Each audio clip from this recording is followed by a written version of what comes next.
I figured it on September the 13th being the last date that we had, and we determined that if a court order was entered by February the 3rd, you could hold the special election as early as April the 26th or as late as July 19th. If it's in August, that's going to move that window forward. 60 days. The 81 days ends up being April the 8th. Mm-hmm. 81. That would make if you go The window. 55 days, it goes to June 28th. Is that Tuesday? Okay. But then you need your 60 days. Or your But you need your 81 60 days before that. So right. the point is we can figure out the timing, but there's not a lot of time between now and when we would have to get to, we would have to have a resolution adopted, and we would have to get it to the court for the court to enter the order. And you can't really expect the court to act on it immediately, although I'm sure they'll do it quickly if we ask them to. But doesn't the governor So you have don't want to approve cut it. And the date's not approved yet.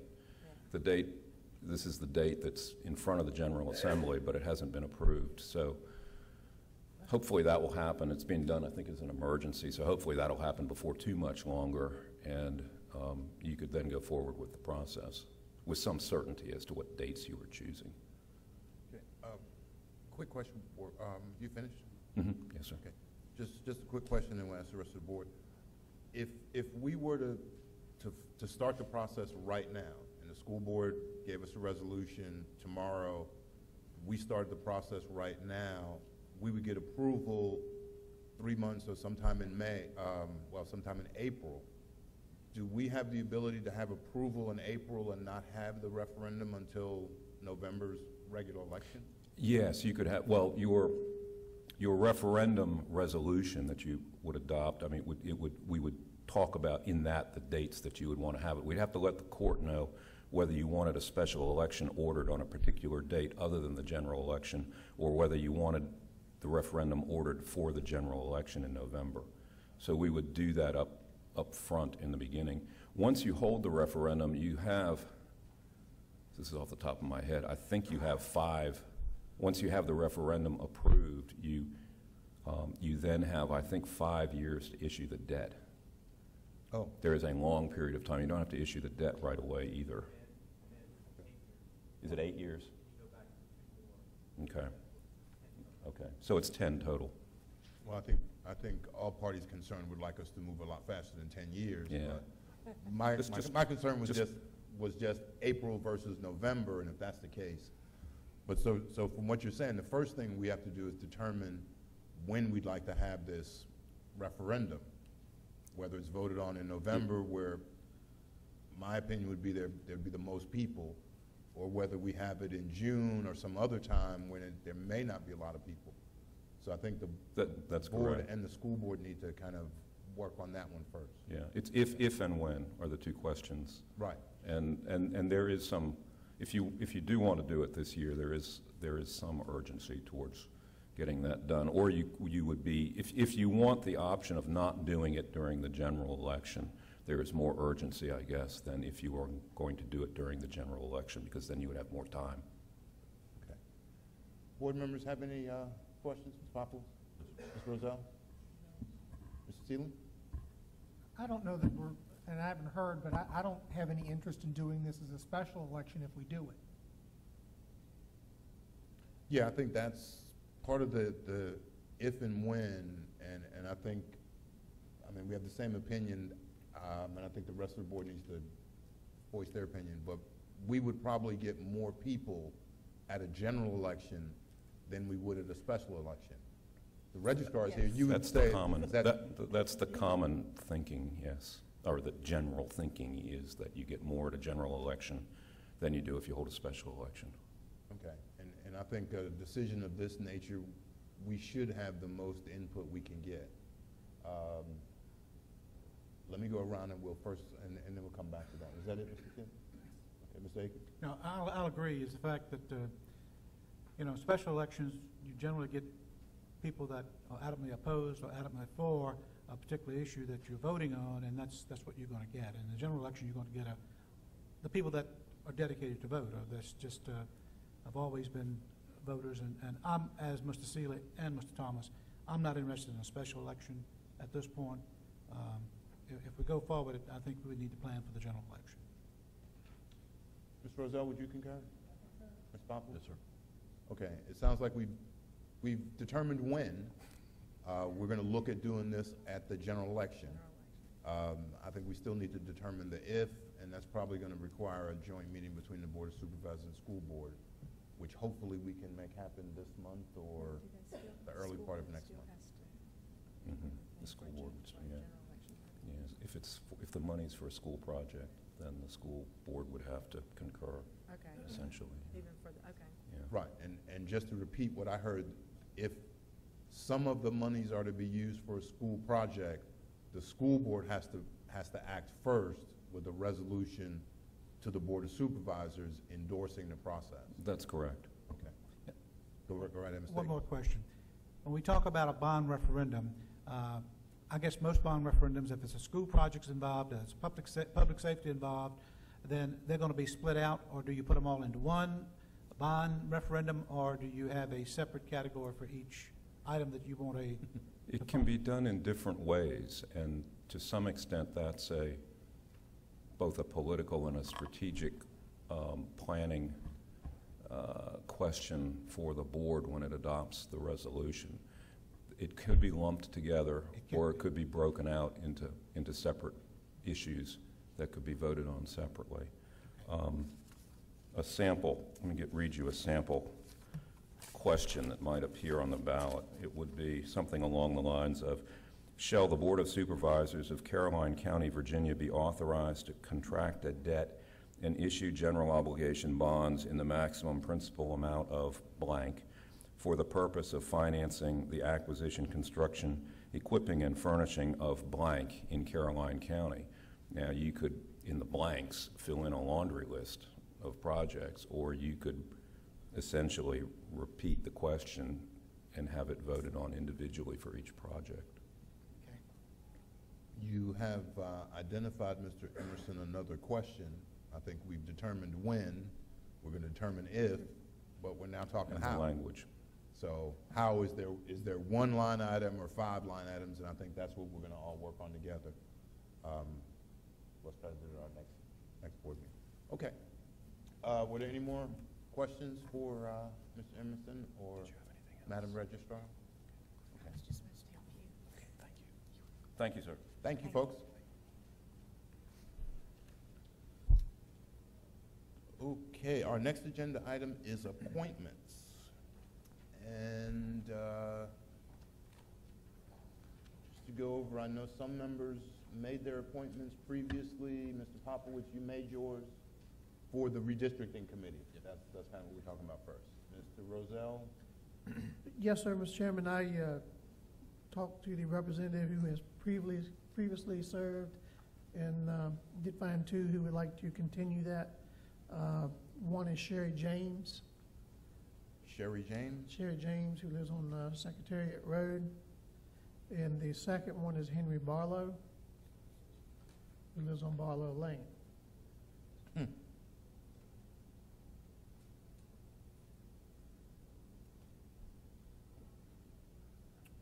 Okay, I will wait till we got them all. You made your appointments? No, I'm going to make them. Okay. Mr. Seeley? Having interviewed a number of people, I'm going to put as my members Maynard Penny and Frank G. G-H-E-E or G-E? Maynard Penny and Frank G. And Mr. Akers, you made your appointments before? I did. Okay, so I have to make mine, and I got 2 people that responded to our request in the progress, and they are William Whiteside and Linda Keith. So we have, if there would be a motion to appoint to the redistricting committee, Sherry James, Henry Barlow, Maynard Penny, Frank G., William Whiteside, and Linda Keith, I would appreciate that. So moved. Second. Motion made by Mr. Popowitz, seconded by Mr. Seeley. All those in favor say aye. Aye. Aye. Those opposed say nay. That motion carries unanimously. We do have one other appointment, Mr. Rozelle, for the Board of Zoning and Appeals, the BZA Reedy Church District. Yes, sir. Mr. Chairman, I'd like to reappoint Mrs. Dyson, who is willing to be reappointed. Okay. And I believe this is one where we make a recommendation to the judge. So, Mr. Rozelle, your motion would be to recommend to the judge the name of Mrs. Dyson to serve on the BZA. Yes, sir, Mr. Chairman. Is there a second to that? Second. Mr. Seeley seconds. Frederica? Frederica Dyson. Mrs. Frederica Dyson. All those in favor of the motion say aye. Aye. Aye. Those opposed, nay. That motion too carries unanimously. And that brings us to the consent agenda. I have asked Mr. Ashcraft if he will just review the consent agenda for us. Thank you, Mr. Chairman. Items on the consent agenda for consideration this evening are item A, approval of the minutes. Item B, approval of the warrants. Item C, request from the Caroline County Public Schools. Number 1, approval of reappropriation of fiscal year 2010 Sprint Character Education Grant Funds. And 2, approval of supplemental appropriation to fiscal year 2011 budget for Virginia Foundation for Healthy Youth Grant Fund. Item D, request from the treasurer for approval to dispose of old tax records. And item E, approval of payment of special assessment from the Virginia Association of Counties, VACO, to combat proposed legislation changing burden of proof for property assessment appeal. Gentlemen, you've heard the consent agenda. Is there any item you'd like to pull off the consent agenda or any item you'd like to address for more discussion? Mr. Chairman, I'd like to pull E. Mr. Akers has requested item E be pulled. Any others? If not, a motion to approve the consent agenda A through D would be in order. I make a motion to approve A through D. Second. Motion made by Mr. Seeley, seconded by Mr. Popowitz. All those in favor signify by saying aye. Aye. Those opposed, nay. That motion carries unanimously. Mr. Akers? Mr. Chairman, the reason I pulled D is the fact that I read the letter that Mr. Campbell sent to not only our county but other counties as well, asking for a special assessment. We have a Board of Directors meeting on the 3rd of February, and I think this certainly will be brought up at the Board of Directors meeting. So I'd ask that we hold that off, and you know, if it's really proven that we're going to need this extra assessment, then that's another thing. But I know there's some counties in our region that has contacted me in Region 7 I'm concerned about this special assessment. So I just like to pull it off and have a chance to talk about it at the Board of Directors meeting on the 3rd. That sounds like a good idea. And the special assessment request was for another $1,000. That is correct. So And we, some counties have, you know, they're $5,000. It depends on the size of the county. And I know we pay dues every year to belong to Exactly. this organization. okay, we will remove agenda item E, and the board meeting is when next week? About the 3rd. 3rd. So we'll bring this back in February. Okay. All right, that really concludes the first part of our agenda. We are going to look at agenda item 8. Mr. Ashcraft recommends, which is alternative uses or discussions of options of reuse for the cannery. And I believe that's Mr. Schiebel.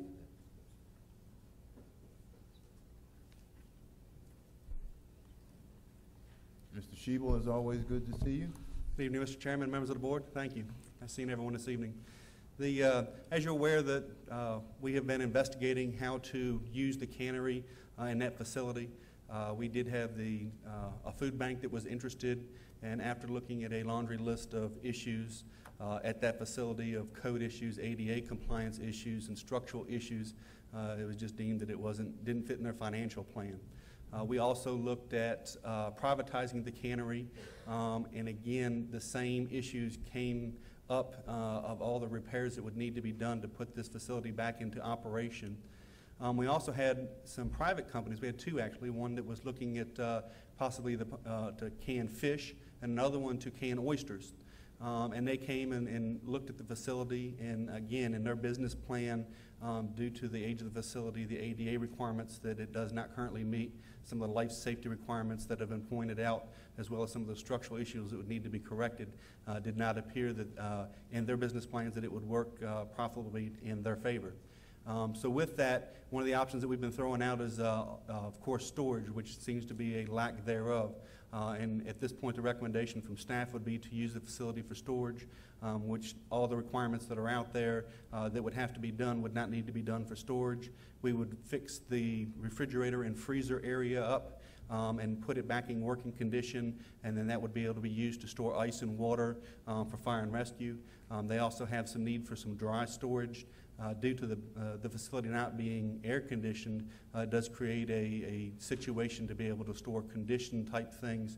When we have to rent storage facilities out of the county due to the lack thereof, we still would not be able to use that for this. And then we also have the public utilities and work storage space to be able to store some of the equipment. You know, we've got some very expensive equipment that sets outside, $50,000 lawnmowers and things of the sort that set out during the winter and get snowed on, that we'd be able to put inside of the facility to store. Okay. And it's your recommendation that you use it just as storage? That's correct. Tell us a little bit more about the private companies, though, that you know, the fish canners, the oyster canners, that you said they thought it was cost prohibitive. Yeah, we had the one that looked at it the most was actually the oyster company that was looking to bring from the Rappahannock River up farther south down Urbana area, I guess, and come up and use the facility for that. And during their inspection of the facility, looking at the letter from Draper Aden on the structural needs, looking at the ADA issues that are there because there is no restroom facility, there's no parking facility, and trying to meet all those compliance issues and the monies that it would take to do that, as well as the issues that are pointed out by the building officials letter, which you have attached as well, and trying to meet all those and bringing that facility up to meet the code and life safety issues. It just become cost prohibitive to them to be able to do that. By the time they looked at that, they could invest in a new facility and have something new instead of operating out of an older facility. Okay. I just, in looking at your report, I mean, there's a possibility for some revenue if we had a private company use it. There's a possibility for some jobs if a private company were using it. And it's just a storage facility, neither one of those exists. I'm just trying to That's look correct. at the other ones first. Right. Okay. Any other questions from the board? Ms. Poppins? I think the facility is dilapidated to a point where it is going to be cost prohibitive for a lot of folks. I mean, I don't have any problems trying to look for another private company, but I don't think that we're going to find what we need with that particular building because of the shape that it is in. Okay. I like the thought of looking again. Mr. Rozelle? Well, in the worst case scenario, if it doesn't work out, you know, we have our people there, so we could ask them to move if something else favorable came or approached us later, so it would still work out, I think. Okay. Steele? No comments. I mean, it is what it is at this point.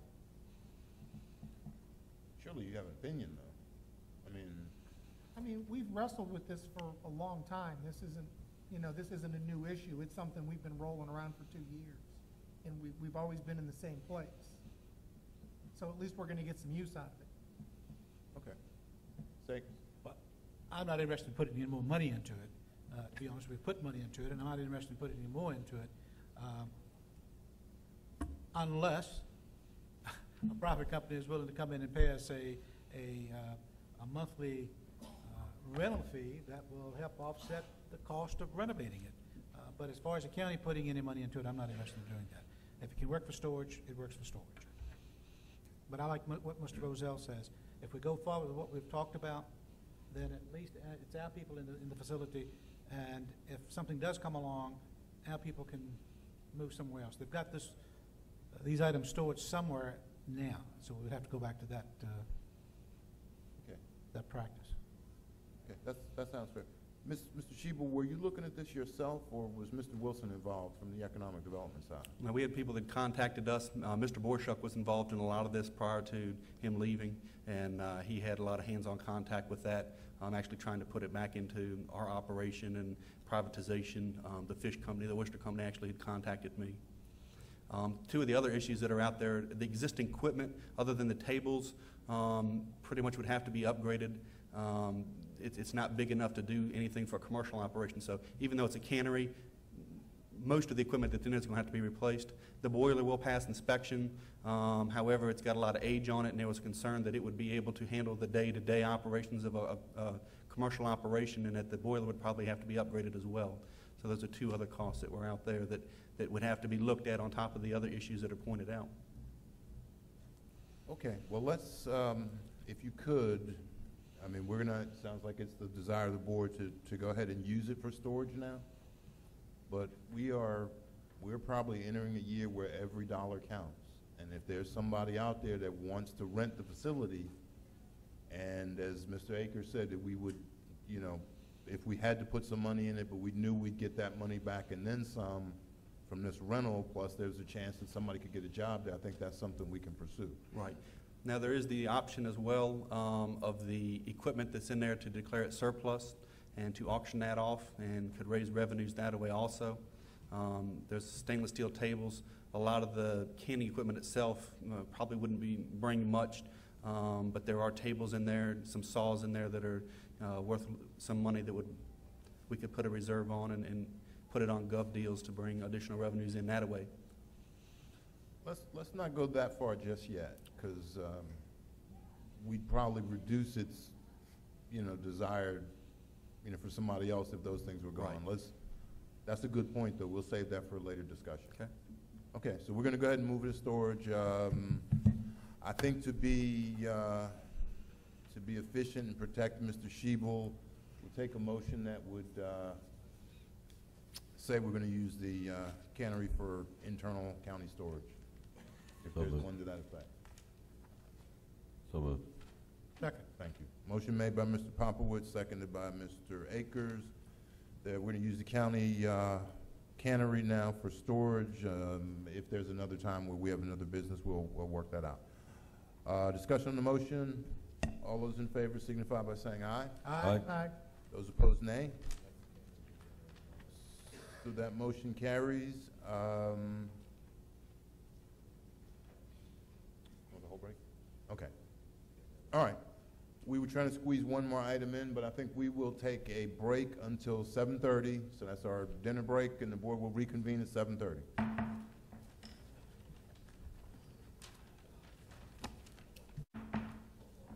We will reconvene the January 18th meeting of the Caroline County Board of Supervisors. We have reached the point in our agenda at this point in time where we take public comments. So at this point in time, if there's any citizen that would like to speak regarding any matter that is not a scheduled public hearing, now is the time to do so. So I will ask if there's anyone who would like to speak to the board regarding any matter that's not a public hearing, please feel free to do so now.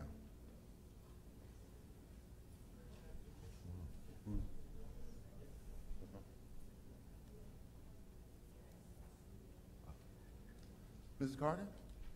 Yes, sir. How are you doing? I'm fine. I don't know why I looked at you as a county person and not ready to speak, but feel free, Mrs. Carter. That's all right. Wanted to remind the board that our personal property forms are due February 1. We are currently taking new business license application renewals at this time. We have our land use program that will remain open through the Board of Assessors time period, and we have our elderly relief program. Please let us know if you have a constituent that you want us to talk to concerning the elderly relief program. We're currently making appointments for several people for home visits so we can get to the people. We've had 2 programs at the Ladysmith Library and at the Bowling Green Library referencing our elderly relief program. But please remind people that it is filing season and we don't like to assess penalties. So please put that out if you're having a meeting or out civically, please remind them. Thank you.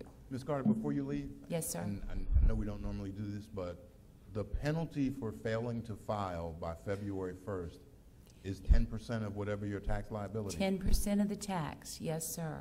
So it would behoove us all to file before February 1st. Yes, sir. Okay. Thank you very much. Is there anyone else who'd like to speak regarding any matter? Good evening. My name is Dolores Brown, and I'm representing the Mackinac District.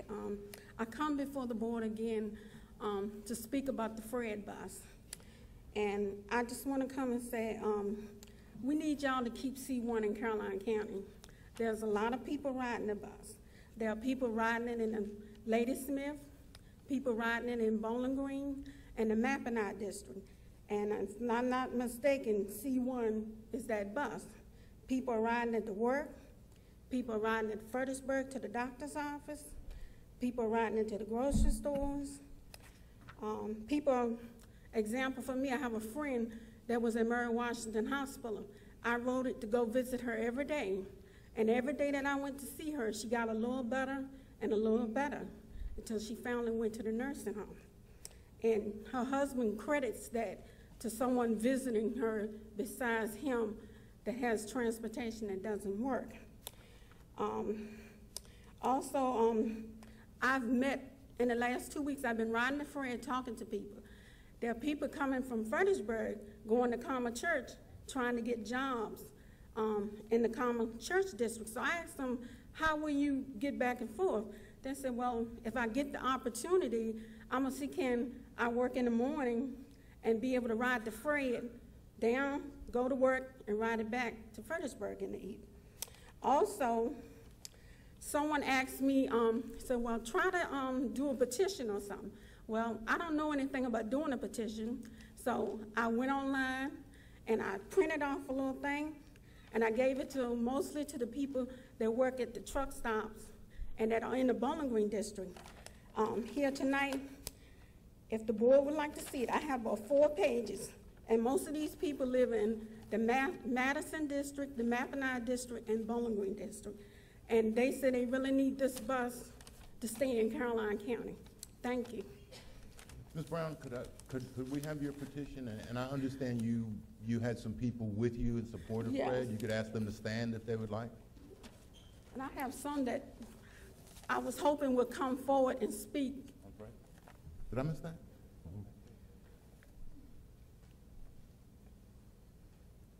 Oh, I'm sorry. Okay. I violated my own rules, but okay. Because there is a public hearing on Fred, so I was supposed to let you speak at the public Okay. hearing. Oh, But I'm I was sorry. kind of so used to letting you speak at this time. But if you want to pass the petition up, we'll take that. I'm And- not sure if it's a formal petition. It was just something I got offline. That's fine. And if there's anybody else who would like to speak about Fred, if you folks could wait until we get to actually the next agenda item, then I'd appreciate it. Okay, thank you. Okay? Thank you very much. So is there anyone else? Thank you. Is there anyone else who would like to speak on any matter that's not a public hearing? And the public hearings are Fred and reduction in the personal property tax. Okay. Yes, sir. How you doing, sir? I'm very. My name is Jim Rosano. I'm the president of Hamlet Homes. I'm talking today about the proposed increase in the sewer and water fee. Unfortunately, we just got information on this about 3 days ago, and I know that you guys have been working on this for a few months, but back 5, 6 years ago, we were probably the largest builder in Caroline County. I think from 2000 to 2006, between sewer and water tap fees and building fees and stuff like that, probably gave the county anywhere from $500,000 or more in fees. 3 months ago was the first time we actually built a house or started a house in the last 2 years in Caroline County. And the only reason we could do that is because it was on a lot that we already had a foundation in and we already paid the tap fee back 5 years ago when it was $6,000. If we had to do it today, we couldn't build the house. Foundation would still sit there. You know, it's very difficult right now, even with us paying the $6,000 or $6,500, whatever it was, even to build that house. We will not make any money. The bank will be paid off. We won't make any money on it. But to increase the fees at times like this, I just don't understand. I mean, if you look at it, you've got the county below us and the county above us, and their fees are less than y'all. So I think this is something you really need to think about it, because Right now, it's very, very difficult for the builders, and you guys know what's happening. I mean, it's as tough as it's ever been, and it's not getting any better yet. So hopefully, you know, if it can turn around, you know, who knows if it's going to be this year. We're praying it is, and then maybe we can re-talk about that. But anything you can do to stop this increase in fee so you don't really kill the builders, because they're already pretty much dead. Before you go, Mr. Rosano, what was the firm that you represent? Hamlet Homes. Hamlin Home? Yes, sir. And you're a resident of where? Spotsylvania County. Spotsylvania. Okay. Yes, sir. Thank you, sir. Thank you, sir. Is there anyone else who would like to speak regarding any matter that's not a public hearing? Hi. How are you, sir? Good. Hi, I'm Nate Van Up. I'm with Newland Communities, developer of Ladysmith Village, and I'd also like to talk about the water and sewer tap fees. First of all, let me just say that we certainly at Newland, I think I speak for a lot of people, we have the same interest in financial stability for the county that everybody does. So we acknowledge that this is a real issue that faces the county and their real needs. So we're not here to necessarily say that that's not a problem and that it shouldn't be addressed. But our issue, like others, is of timing. We're very concerned that now is not the time. We have, as you guys have probably noticed, done just about everything possible to throw at this market over the last couple of years. It's included huge subsidies, huge amounts of money spent with negative returns. And that's because we felt an obligation to the county, and we really want to do the best thing for this area. So I think we can speak for our words, or speak with our actions for what we've done. Just a few quick comments for the board's consideration. One thing is our concern is if you look at the numbers presented, it assumes the same number of permits with the increase, and I think the reality is that you raise the price of almost anything and the number of things bought will go down. So one concern is that if you raise enough, you actually might be further away from your goal of providing debt service for the bond. And the second thing is just a concern about sustainability long term, that if fees they're now probably 70% higher than Spotsylvania and Stafford, and over time that could create a situation where growth will not pay for the system, and it won't even pay for any of the already required upgrades without even expanding anything going forward. So we just urge you guys to look at the competitive situation, and ultimately what we request is a little bit more time to assess the situation, and we'd like to be involved personally with Newland Communities of any help you guys need in trying to figure out this real challenge we all face. And lastly, I would just say that I think there are some other options as far as how to look at this model and how to look at the financing of this, and we would think that some input would be helpful maybe by all parties. Again, I want to thank you for the consideration. I want to thank also Joey and various members of the board for taking a time to understand our concerns. Thank you. Thank you, sir. Is there anyone else?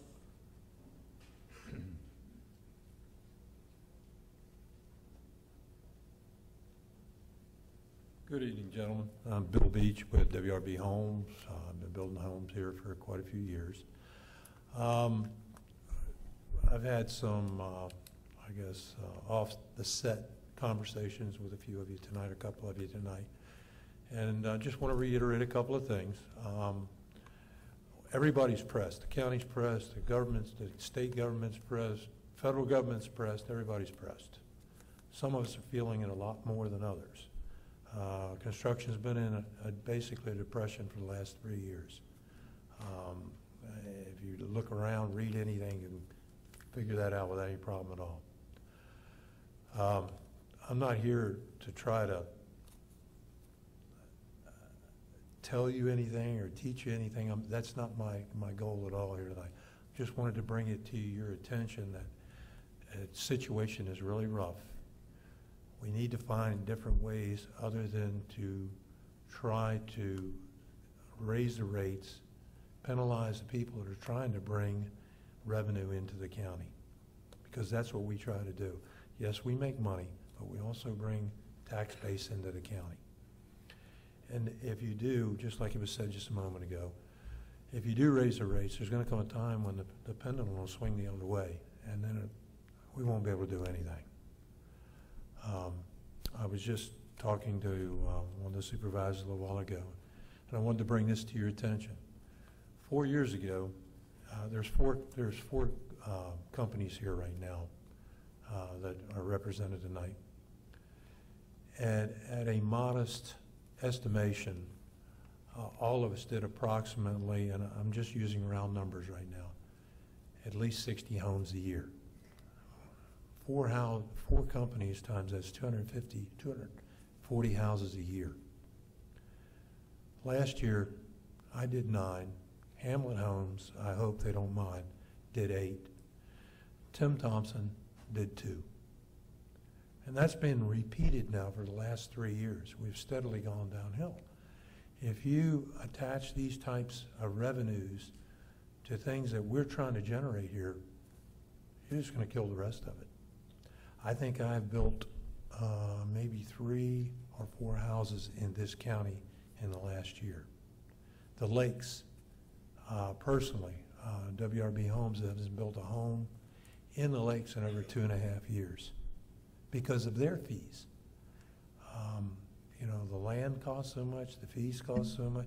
Before you get going, you're up to around $40,000, $50,000, not counting the property. I don't want to belabor the situation here. I just want you to understand what I'm trying to say is that this is probably not a good time to consider this. We need to look at other ways to raise revenues. I had a conversation with Mr. Akers a moment ago. I'm not trying to tell you what to do, but there are a lot of sewer and a lot of water out there right now. 800 plus families, there's not very many on the system. Other governments have passed regulations to attach people that are along those way onto the system by passing rules and laws. It's something we need to look at.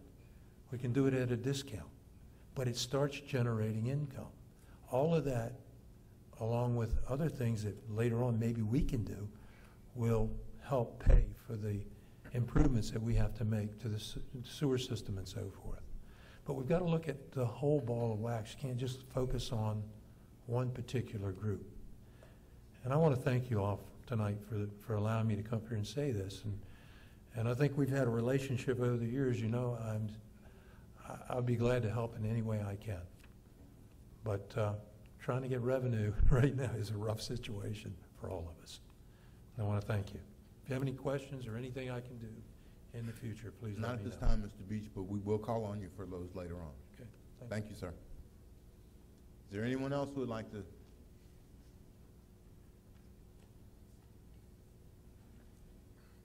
thought it was going to be faster than that, didn't you? Somebody keeps on showing up. That's all right. My name is Tim Thompson. I own Thompson Building Corporation. I live in Woodford, Virginia, inside Caroline County.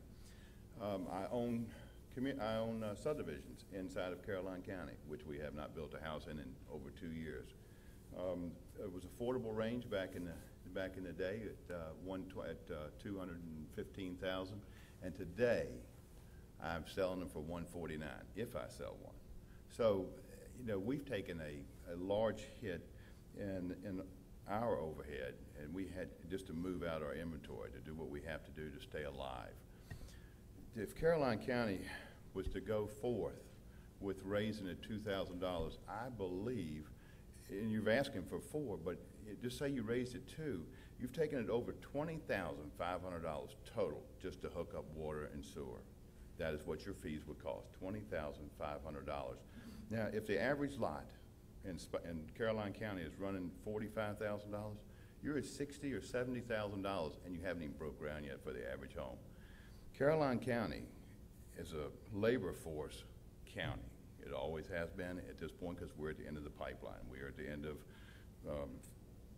Washington, D.C., Stafford County, Spotsylvania, and then Caroline County. So we're not a bedroom community, so to speak, for Washington, D.C. We're a bedroom community for Stafford. We're a bedroom community for Spotsylvania, and also Hanover and Richmond. So we need to think about how we want to make Caroline County grow. And the best way to grow is not to raise it $2,000 at this point. I believe it is a thing that needs to be addressed in the future. But I think at this point, to burden the next 170 people that move into your county and to our county and say, you're gonna pay $2,000 over and beyond everybody else. I don't think that's right. It's just, it's not right to take the next 170 people who move into this community and burden them with $2,000 apiece. And that's all I've got to say on that.